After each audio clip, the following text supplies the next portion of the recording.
A couple of weeks back, we read the fourth account listed in the book of Genesis, the account of Shem, Ham, and Japheth. Genesis 10 is not like a lot of other passages that we've studied, so I appreciate your effort in staying with it and the feedback I received to know that I didn't lose you as we went through all of those names. We covered 70 or so, which included not just the names of individuals, but of cities, of people groups, and of nations. Studying genealogies is not usually going to offer you a direct life application. That's not why they're written. Even so, the takeaways from chapter 10, if you remember, would include these. The human race is one family. As we read through those 70 names, which cover all the nations and groups that formed after the flood, we're meant to see the inclusiveness of humanity in what we're reading. One race, one blood. All nations come from that one line, Noah and his 3 sons. Another takeaway is this: we're hopelessly divided by language, ethnicity, territory, and politics. Such division should drive us to ask, why is it that way? And ultimately to lead us to our Creator to find some answer. One other important takeaway is that all nations stand in relation to God's plan to bless or to curse. The Lord designed the nations for his purposes. More particularly, he formed one nation to reach all other nations in order to bring them back to himself. And by Genesis chapter 12, we learn that the people will be blessed or cursed, depending upon how they treat this one people group that God created. Individuals will either be in or out of God's favor as they cooperate with or oppose him. The Israelites were learning these lessons as they were coming close to entering the promised land. So Genesis 10 answers a couple of questions that naturally arise since the days of Noah. What happened to the world after the flood? Where did all the nations and people groups come from? The answer to those questions have brought us to trace the lives of Noah's 3 sons. Those 3 men and their wives were responsible for replenishing the earth. While there were some exceptions to this pattern, and there were later migrations to other regions, Ham spread throughout what is now Africa, Egypt, and parts of Mesopotamia. Japheth spread further away from the Middle East through Europe and Asia.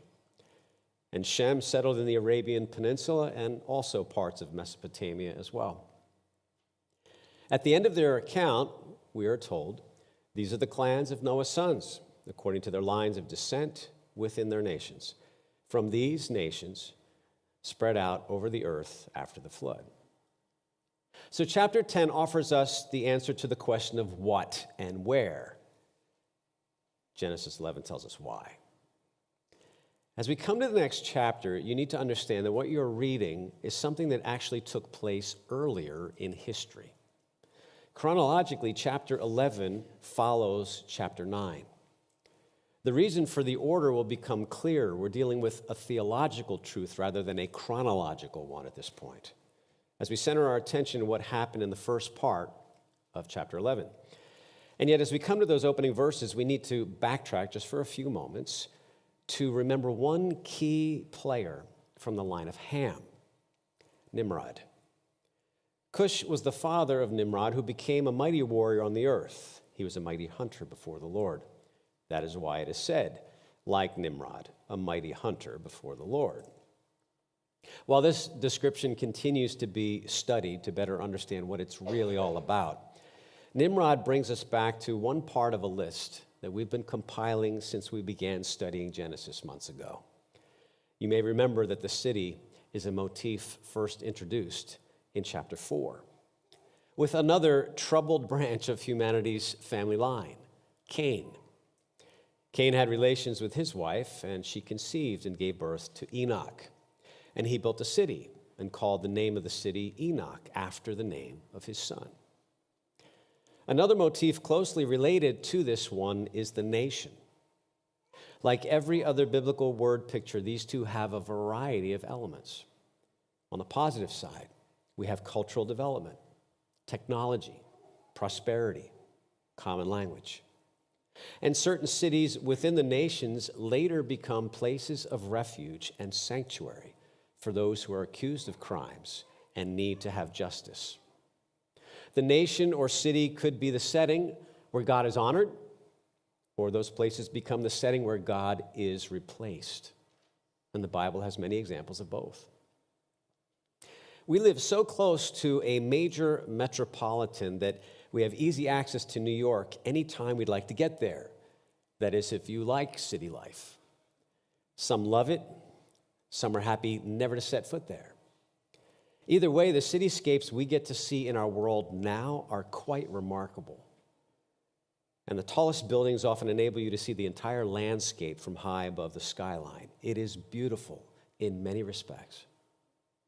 So much so that one of Satan's temptations of Jesus was centered on the cities and the nations, with all the beauty, wealth, and power that such places offered. The devil led him up to a high place and showed him in an instant all the kingdoms of the world. And he said to him, I will give you all their authority and splendor. It has been given to me, and I can give it to anyone I want to. If you worship me, it will be yours. Since the city is the primary core of what we look at in Genesis 11, let's focus on that for a moment. I believe our mixed reactions to city life is part of something more profound. As you reflect on it, the city is the place that can serve or harm people. In this case, the centers that Nimrod established become representations of rebellion against God and his blessing. And one particular city is singled out as a place of wickedness. But we were given a list of 8. The first centers of his kingdom were Babylon, Uruk, Akkad, and Calneh in Shinar. From that land, he went to Assyria, where he built Nineveh, Rehoboth-ir, Calah, Rezin, which is between Nineveh and Calah, which is the great city. Here's where they're located on the map. The 2 regions are marked out as the northern one becomes known later as Assyria, with Nineveh, Rehoboth-ir, Calah, and Rezin.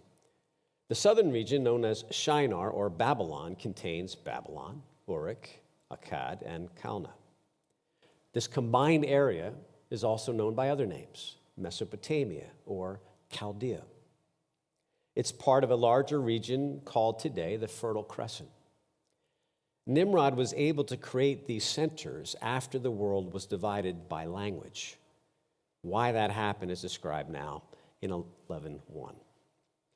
Now the whole world had one language and a common speech. As people moved eastward, they found a plain in Shinar and settled there. We're told specifically that the people moved eastward. It's another motif that I really didn't pay attention to the first time I went through Genesis years ago. But it follows a pattern that we've already seen several times in our study now. If you look at the mountain range of Ararat, this migration is certainly more southern than eastern. But compass readings are not the primary point in describing this orientation. When Adam and Eve were cast out of the garden, they went east. When Cain left his family after murdering his brother, he went east. And later in Genesis, Abram's nephew, Lot, will do the same. Once Lot saw a place that he considered to be like a garden of the Lord, Lot chose for himself all the valley of the Jordan, and Lot journeyed eastward. This eastward theme is a device to help the reader see a pattern. Each time humans determined to find good on their own or live according to their own desires, the move was towards the east. Now, I have no idea what that means for us living on the East Coast. I thought the West Coast was usually the place of debauchery and things that traveled this way, but that's a side rabbit trail we can't get onto at the moment. But this eastward movement after the flood, and even before, sets the scene for chapter 11 as one more example of people moving away from God. And the primary place they settled became the city of Babylon, but it's not called that quite yet. Now, the whole world had one language and a common speech. As people moved eastward, they found a plain in Shinar and settled there. It's really difficult to imagine everyone being able to understand one another's communication. That's not a luxury we have. 4 Western nations in our world right now are historically related and all have English as their primary language. And yet we have trouble understanding figures of speech and terminology between the UK, the Aussies, the Canadians, and us Americans, even though we all speak English. In contrast, verse 1 is a description of a single language and the expressions within that language being understood by the entire population at the time.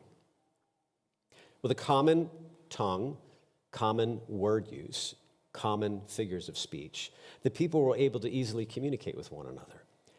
And this is what the unified group decides to do with this amazing capacity. It is the height of arrogance. Yet it is told with a level of sarcasm that makes you smirk a little bit. They said to each other, "Come, let's make bricks and bake them thoroughly."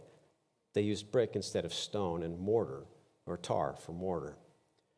What you see here is an example of innovation and technology. That's something of value. The people began using the materials of the land and produced bricks from those natural resources. And then from their discovery of what they could do, they dreamed bigger. And in just a short description, you can see trouble brewing. With the supply of bricks, they determined to make something amazing with them. They would design a city. Not only that they would construct a building that could be seen from any direction as people looked towards downtown Babylon. And we're going to come back to the bricks a little later. Yet here we have the beginnings of a massive construction project. We refer to this type of structure as a ziggurat. And this basic pattern for creating a multi-level tower is found all over the world in different civilizations. I believe their existence is more evidence that we come from a single family line. As those people groups spread out over the earth, they took with them certain common information concerning that kind of construction, along with the story of the Great Flood. There is a square foundation in one of these ziggurats still visible in Iraq, the place of ancient Babylon. About 50 miles south of modern Baghdad, you will see this structure. Now, whether it is the Tower of Babel may be debated, but it remains as historical support that such structures did exist millennia ago. Now, if you really haven't considered it much before now, you might wonder, as you just read this text, maybe for the first time in a long time or first time period, why would cooperation as a nation, or even cooperation in a building project, be a bad thing? They were unified in their purpose, and they were able to function together since they had no language barriers. All positive things in many respects, plus unity and working together productively. You know what that's a picture of? That's a picture of paradise. Peace, unity, cooperation. These are the things that individuals and nations have dreamed about since the beginning. So what's the problem? There's a few, actually. Since the ark landed on the mountains of Ararat, the command was given twice, in addition to the first declaration from Genesis chapter 1. Every living creature, Noah's family, and all of Noah's descendants were commanded to continue on. And the first couple of parts of the command, they did. The descendants of Noah were fruitful and increased in number. But once they settled in the land of Shinar, the descendants ultimately rejected the third part of the command to fill the earth. There's no mistaking what that meant. It required spreading out in every direction. Instead, the people moved from Ararat down into the Fertile Crescent, and there they sat down, unpacked, and took out their recliners. It's not the building of a city that's the real problem. It's not the building of a tower that's the real problem. In fact, God has his own city, yet to be mentioned at this point in the Old Testament. And our life journey will ultimately end in a city, the New Jerusalem, in the eternal state. But the marketing department in Babel determined that God's commandment wasn't the best for them, so they replaced "be fruitful and increase in number and fill the earth" with "let's stay together and celebrate our greatness." Verse 4. Then they said, "Come, let us build ourselves a city with a tower that reaches to the heavens, so that we may make a name for ourselves. Otherwise, we'll be scattered over the face of the whole earth. Let's make a few observations from this relatively short statement. Verse 4 reveals their intention. While there were no doubt some exceptions, as a whole, the people of the earth did not want to follow God's ways. So the first problem with settling down was that they directly disobeyed the creation mandate, that is, rebellion. And the reference to the tower that will reach to the heavens is a not-so-subtle statement of trying to reach God's level. It's an attempt to become more equal with the Creator, a flashback to what happened in the garden. And among the motivations of the people, we discover something else. They wanted to make a name for themselves. Don't forget what the earlier chapters of Genesis taught us about the motif of naming. Naming showed dominion over, a sense of ownership, lordship. It was a privilege given to Adam as he named the animals in creation, but it derived from God. So making a name for myself is a deliberate affront to God's sovereignty. I don't have dominion over me. I don't own myself. I am not Lord of my destiny. God is the one who can exalt me and give me a name or make my name great. Not me, not my family, and not my nation. And inherent in this desire to acquire a name for myself is a clear expression of pride. It implies that I am responsible for my own success, for my achievements, and for my possessions and my ingenuity. But those are all lies. Every one of them is a gift from God, including your next breath. Now, if it seems like you've heard these things before, it's because you have. Consistently in Genesis, we see the connection between disobedience. I disagree with God, and I can do it by myself. The people growing up in the world after the flood only had one primary command. That sounds familiar, and they wouldn't do it.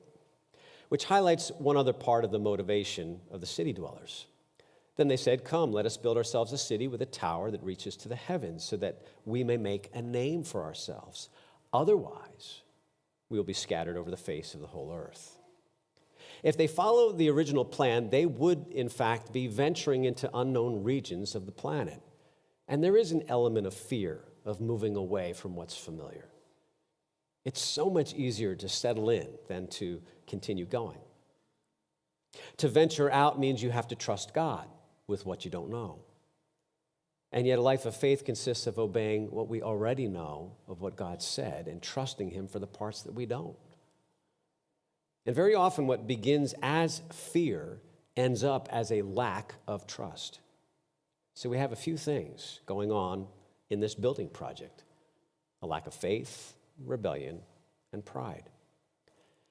And whenever I read this verse, it actually makes me a bit angry at the arrogance. Who do these people think they are to go up against the Lord of the universe? But there's another part of me, as I said before, that makes me smile. You notice how many times the focus is on self? Come, let us build ourselves a city so we may make a name for ourselves, otherwise we will be scattered.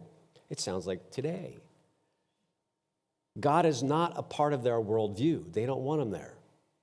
And so they take their ingenuity and technology and attempt to build a city and a structure to show the world how awesome and independent they are. This tower, as you've seen already, is supposed to reach the heavens, the very domain of God. That may include an element of blasphemy, exalting themselves over Him.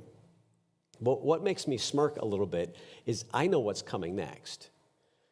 Yet before we deal with that pivot point in the account, let me show you something we've seen once before when we read Noah's flood. This account is told in a similar fashion, what is known as a mirror form or an inverted hourglass. You see, there's a type of parallelism in the phrases that God chose to describe this earth-changing event. So here it is. The whole world had one language. They settled there. They said to one another, "Come, let us make bricks. Let's build for ourselves a city and a tower." And here's the turning point. the Lord came down to see the city and the tower the people were building. In ancient Mesopotamia, it was believed that the ziggurats were built by the gods with specifically prepared bricks. That Babylonian legend would have been familiar by the time Moses was writing Genesis for us. So anyone hearing this story and having some familiarity with Babylonian beliefs would recognize the subtle or not so subtle mockery against their gods and against their faith. Let me draw attention to some of the sarcasm. Remember, the creation account described how God made the universe. And yet the creation account also served as an assault against all the false gods of Egypt and Canaan. This passage has a similar theme. It shames the beliefs of the idol-worshiping nations, particularly questioning the supposed glory of the city of Babylon.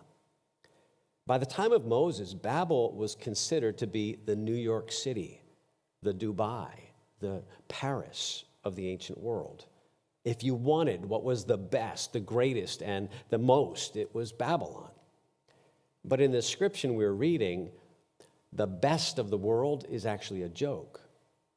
First of all, from a Hebrew perspective, using bricks was to use an inferior building product.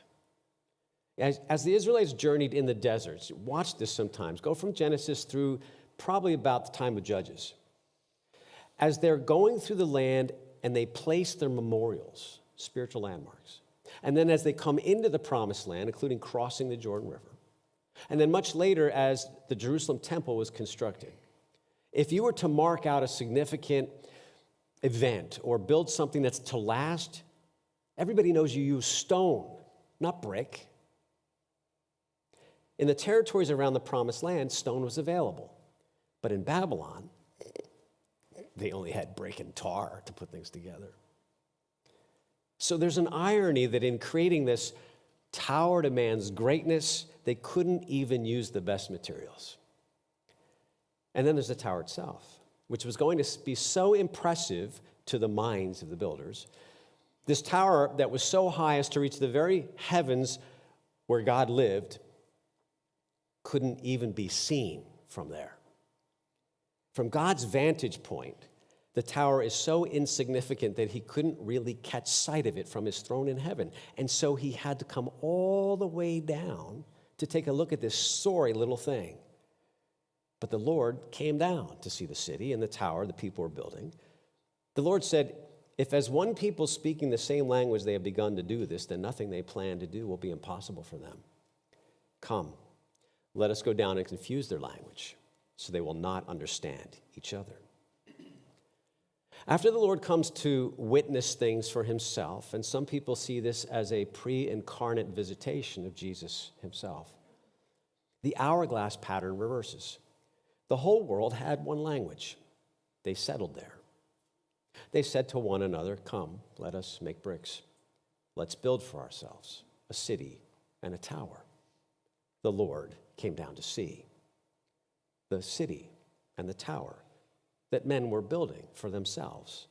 And God said, come, let us confuse their language so they would not understand one another. And rather than settle, they would be scattered from there as the Lord confused the language of the whole world. And so, the entire world was divided into many languages. The very structure of this narrative reinforces what happened, so it's easier to remember. We've seen this before. God is an amazing author. Now, verse 6 has raised a few questions to those who have read it, so I'd like to spend another couple of moments on it. The Lord said, if as one people speaking the same language they have begun to do this, then nothing they plan to do will be impossible for them. Now, this is particularly interesting to me because of my early days as a believer. Many years ago, as I studied the New Age movement and how their beliefs were leaking into Christian churches, I remember this verse being abused.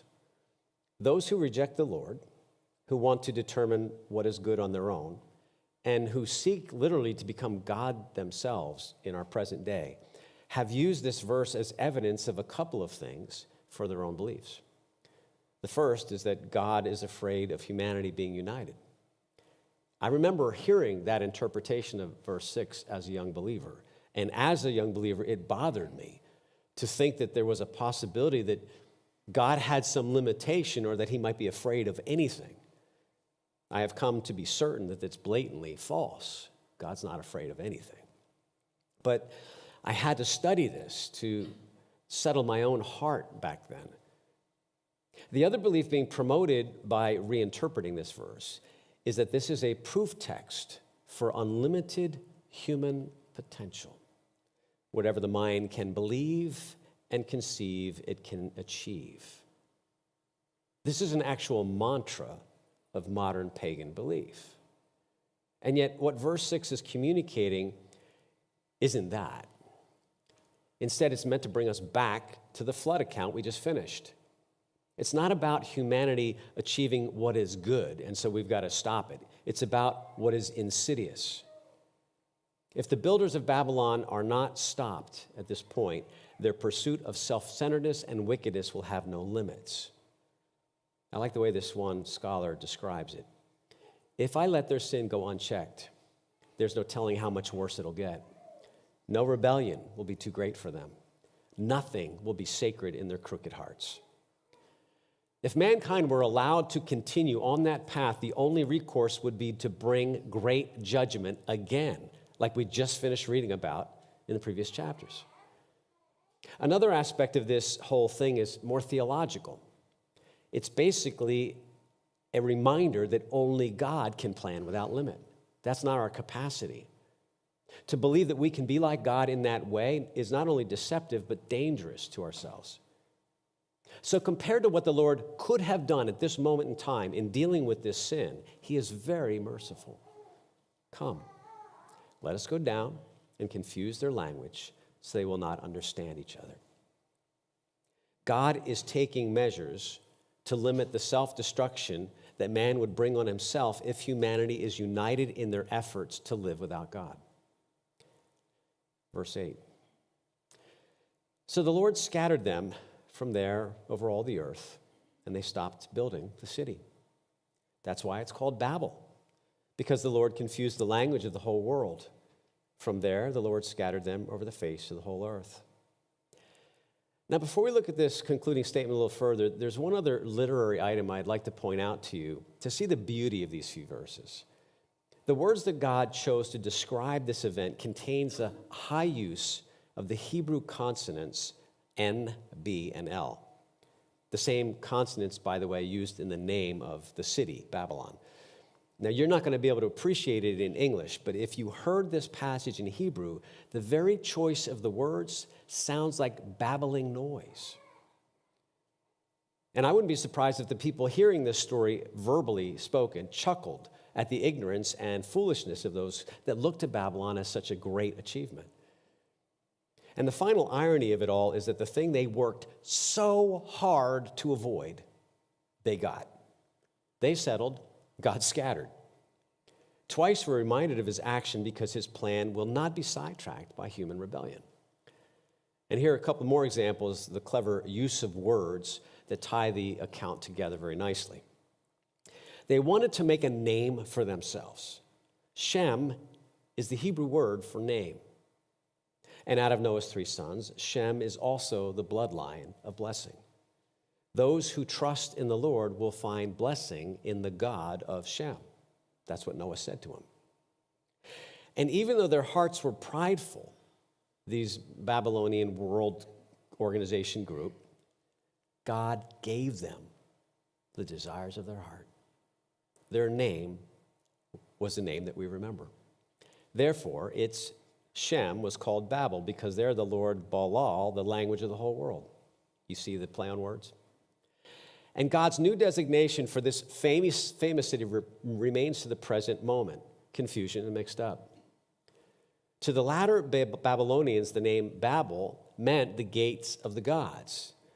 But as we see, their origin story is really an embarrassment. Once the people could no longer understand one another, the building project came to a halt. Now, eventually, a tower would be built, and we have evidence of that. But for the immediate period after the scattering of the nations, the Babylonian gods, they'd have to find another bridge to come down to earth. It's really amazing to consider from this moment forward in world history, nations have risen to try to conquer other nations and reunite the world to exalt themselves above God, to make a name for themselves. Nimrod was the first. And while we don't know a lot about him, we know this. He was a mighty warrior, and he was a builder of cities. Since chapter 10 tells us the result of God's intervention, Nimrod got in the business of building cities and rebuilding Babylon after the project was halted. He then becomes a powerful leader who acquired territory to rule over and established population centers and cultures that he could influence. He is, in essence, the template of a kingdom builder. Some see the reference to him as a warrior and hunter, as a reference to his willingness to hunt down those who opposed him. And so he becomes the first world tyrant. Leading city, Babylon. Genesis 11 describes the quintessential essence of a godless nation. And from this point forward in biblical history, Babylon is understood to be the prototype of all nations, cities, or empires that oppose God. Then after Nimrod, historically, the big names would include Nebuchadnezzar, Alexander the Great, the Caesars of Rome, Charlemagne in the Dark Ages. The nations looking to create larger empires during the discovery of the New World. Napoleon, after our own war for independence, with Hitler in the 20th century and radical Islam today. This striving to be one people, to find unity and have everyone work together, has been the motivation behind such things as the League of Nations and the United Nations as well. For as much as nationalism has become an evil word in recent history, God formed the nations to prevent Babel from happening again. The various cultures and languages prevent other nations from coming together for evil purposes, as those same individuals try to do the things that happen in Babylon, are finding opposition when people who say this isn't going to work push back against those attempts. What the Lord did in scattering the nations and languages was actually a perfect mix of justice and grace. What they would not do in obedience, God did through the judgment. And what they would have done in disobedience, God prevented by confusing and dispersing them. The work of God was preventative as well as punitive. For the context of Genesis 11, the scattering of the people and languages did something else as well. It protected God's command to fill the earth. His plan will not be altered by human sin. The Lord will only allow such world unity to come close to happening again in the last days.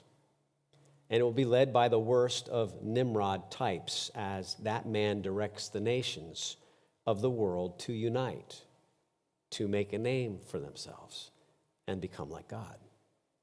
And yet, as we just read, when the earth does unite under that leader in the future, it will be once again for its own destruction. Even though the ad campaign at the time won't fess up to that reality. So it's not a coincidence that from Genesis to Revelation, we come to the last book to find the last united effort of human rebellion is characterized as Babylon the Great. The final days will be characterized to reflect the attitudes of the original city: godlessness, rebelliousness, and self-willed, seeking to define good and create good apart from God. Talk about the account of Babel being relevant to our contemporary context. God brought judgment and scattered humanity for trying to establish a world state in opposition to divine rule. He did it because of two basic issues. Rebellion is the first. Rebellion is basically a single word for an action, a rejection of truth. And if we turn our back on God's word, even in the smallest form, we are already on the path to rebellion. For the time will come when men will not put up with sound doctrine, teaching. Instead, to suit their own desires, they will gather around them a great number of teachers to say what their itching ears want to hear.